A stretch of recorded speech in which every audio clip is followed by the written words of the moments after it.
श्री राधा मोहन लाल की, श्री हित हरिवंश महाराज की, श्री वृंदारण्य धाम की जय जय श्री राधे। पुष्पांजलि श्री कृष्ण के एक एक सदस्यों के लिए ठाकुर जी से बहुत बहुत शुभकामना। आप लोग स्वस्थ रहें, प्रसन्न रहें, सदैव नित्य नवीनता का अनुभव करते हैं। आज एक बहुत बढ़िया विषय है, हमारे समाज का ही विषय है। अधिकांश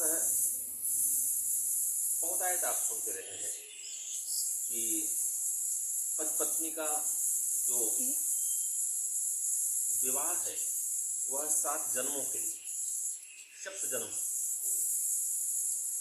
7 जन्म के बंधन के लिए बताया गया है।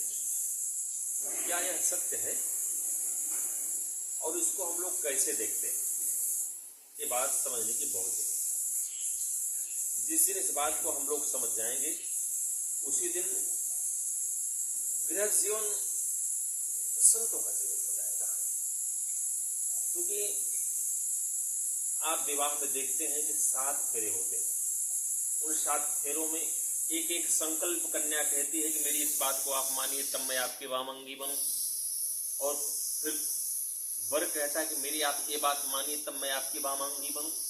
तो मनु महाराज ने कुछ सूत्र दिए हैं। उन सूत्रों के आधार पे गृहस्थ जीवन में परिवारवाद पुष्ट हो, परिवारवाद को बढ़ावा मिले। क्योंकि भारतवर्ष एक लंबे परिवार का एक समूह है, जहां एक ही घर में कई प्राणी प्रेम से रह लेते हैं, खाते पीते मुस्कुराते। इसलिए हमारी वैदिक संस्कृति की परंपरा में इसका निर्वहन किया गया है। अब जरा इसके हम लोग तलहटी में जाएं तो पता लगता है कि वैवाहिक जीवन का वास्तविक अर्थ क्या है। कहते 7 जन्म नहीं, पति पत्नी अगर आपस में एक दूसरे को समझे जाने, आया है पत्नी पति की अर्धांगिनी होती है और पत्नी का पति अर्धांग होता है। इसलिए अब इसमें आया है कि जो पत्नी का विचार वह पति का विचार, जो पत्नी का विचार वह पत्नी का विचार हो जाए, दोनों की सोच एक हो जाए, दोनों की दिशा में काम करें तो परिणाम बहुत अच्छा आता है। और हमारा शास्त्र यह भी कहता है कि वैवाहिक जीवन जो है यह केवल संतान उत्पत्ति के लिए, उनके लिए मकान बनाने के लिए, उनके लिए भौतिक समृद्धि का भंडारण करने के लिए थोड़ी होता है। या फिर कहा यह पति पत्नी का जो हमारा गृहस्थ जीवन है, इसको हमारे शास्त्रों ने गृहस्थ आश्रम कहा है। संन्यास आश्रम, वानप्रस्थ आश्रम, ब्रह्मचर्य आश्रम। तो आश्रम का मतलब क्या होता है? आश्रम का मतलब ईमानदारी से अगर आप शास्त्रों के गलियारे में जाएं तो मात्र एक ही शब्द गूंजता है, वह है क्या? गृहस्थ जीवन में रहते हुए, गृहस्थ जीवन में बाल गोपाल के उत्पादन, संरक्षण, पालन पोषण करते हुए, यहाँ की समृद्धि करते हुए लक्ष्य एक ही होना चाहिए। कौन सा लक्ष्य? भगवत का। इसलिए कहते हैं कि विवाह का मात्र उद्देश्य है पुरुषार्थ चतुष्टय की प्राप्ति, मोक्ष की प्राप्ति। और कह रहे जब यहाँ से जाए, पति जाए तो वो, पत्नी जाए तो उसके मन में ये हो जरूर कि अब मैं सब कुछ पा लिया, अब कुछ शेष नहीं रहा, मैं सब कुछ भोग लिया, अब कुछ भी शेष नहीं रहा, मैं तो अपने प्राणधन श्याम सुंदर के पास जा रहा हूं अथवा जा रही हूं। जब तक यह भाव पुष्ट नहीं होगा तब तक गृहस्थ जीवन में जन्म में आवागमन लगा रहेगा। और शास्त्र कहता है कि मरते समय जब हमारा शरीर छूटता है उस समय पता नहीं कौन सी विचारधारा हमारे मनोमस्तिष्क में पहुंच जाए और वही हमारी पुनर्जन्म का कारण बन जाए। इसलिए शास्त्र कहता है कि दोनों खूब जियो, यहाँ खूब मुस्कुरा करके जियो, इतना जियो, इतना जियो कि जीते जीते आपकी कामनाएं समाप्त हो जाए, आपकी कोई मन कामना न रह जाए, केवल मात्र एक कामना रह जाए कि अब श्याम सुंदर की प्राप्ति करना है, जीते भी प्राप्त करना है और मरने के बाद उनके घर ही जाना है, मेरा यही अंतिम लक्ष्य हो।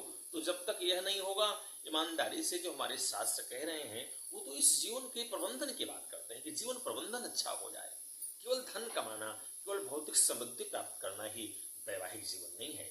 इसके लिए शास्त्र बड़े कड़े शब्दों में कहता है, गृहस्थ जीवन में रह करके भोगों को भोगने के पश्चात भगवत प्राप्ति का लक्ष्य जरूर होना चाहिए। और भगवत प्राप्ति का लक्ष्य यदि नहीं हुआ तो कहते हैं कि गृहस्थ जीवन, गृहस्थ आश्रम का आपका रहना व्यर्थ हो गया। आप जैसे आए थे वैसे चले गए, जिस काम के लिए भेजे गए थे वो काम आपने नहीं किया और फिर से जन्म होगा। लेकिन अब शास्त्र कहता है गारंटी नहीं हमारे आपके पास कि हमारा मानव जन्म ही होगा। इसलिए बार बार शास्त्र निवेदन करता है कि गृहस्थ आश्रम की मर्यादाओं का पालन करो और इस पालन के करने के पश्चात निश्चित रूप से आपको भगवत प्राप्ति होगी। भारत जैसे देश में जहाँ भगवान अवतरित हुए हैं, भारत के कोने कोने में, भारत के कण कण में भगवान व्याप्त हैं, उनको लेने वाला चाहिए। जब भगवान को प्रहलाद खंभे से प्रकट कर सकते हैं, मीरा सालिग्राम की बटिया से श्याम सुंदर को प्रकट कर सकती हैं, मीरा किसी शरीर से जब द्वारिकाधीश के मुख में प्रवेश कर सकती हैं, तो हम लोग क्या भारतवर्ष के किसी कोने में बैठकर भगवत प्राप्ति की जा सकती है। हाँ, कोई प्रेमी रसिक प्रेमी हो तो ब्रजभूमि का अवलंब लेना पड़ेगा। कोई रामानंदी हो, राम से प्रेम करता हो तो अयोध्या की भूमि का अवलंब लेना पड़ेगा। उस भूमि में एक विशेष ऊर्जा है। इसलिए प्रियबंधुओं, मेरा आपसे निवेदन है, ये हमारा जो वीडियो है गृहस्थ जीवन में हर पति पत्नी के लिए निवेदित किया जा रहा है। जितने भी पति पत्नी हैं भारतवर्ष में, सब लोग इसको सुने, समझें और एक दूसरे को समझते हुए, प्रीति करते हुए, प्रेम करते हुए। देखिए, इसमें जब विवाह हो जाएगा, विवाह होने के बाद एक दूसरे की सुख दुख का ख्याल, एक दूसरे का मित्रवत व्यवहार जब तक नहीं होगा तो गृहस्थ जीवन भार बन जाएगा।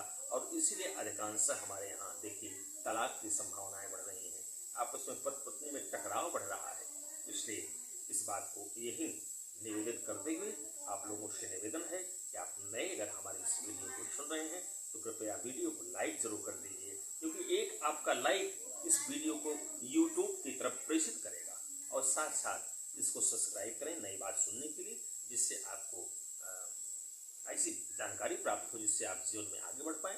और साथ साथ अपना विचार जरूर लिखें। इसी शुभकामना के साथ जय श्री कृष्ण, जय वृंदावन।